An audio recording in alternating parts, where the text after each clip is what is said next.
Mahal, baka mo itong walis sa tatalian ko. Dito. Ano naman klase pagkahalian ah? Bakang tanga. Ako lang. Parang nananadya na. Ay, ako na! Ay, ikaw na nga!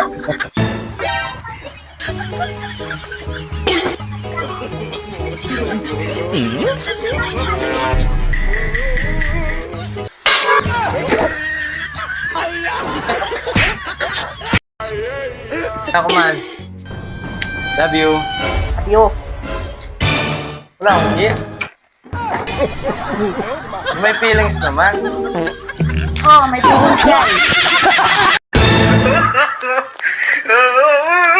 What?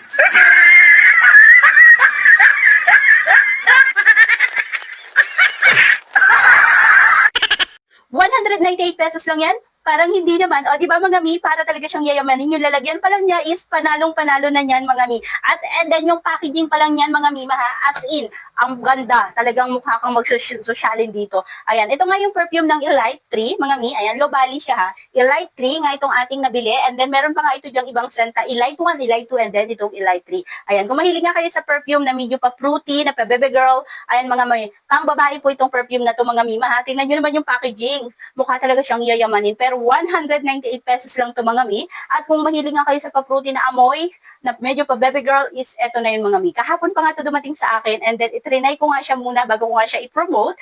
At eto na nga mga mi, confirm, long lasting nga siya, umaabot talaga siya ng 7 hours to 8 hours. As in, ang bango nito mga mi. Talagang pag pinawisan ka, is talagang kumakapit lalo yung amoy nitong perfume na to na super bango mga mi. 198 pesos lang yan ha. As in, hindi mo siya mapapagkamalang nasa 198 lang. Kasi nga, tingnan nyo nga mga mi, packaging pa lang yan, as in, panalong-panalo na. Ayan mga mi, kaya guys, kung ako sa'yo, check out mo na to.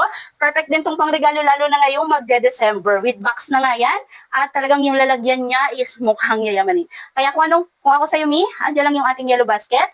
I-check out mo na yan. Ay, kaninong napili itong nakuha ko sa motor mo eh? Kanino to? Baka sa'yo yan. Hindi ako gumagamit ng ganito. Kanino to? Baka sa kabin mo to? Hindi ah. Minupos na yun.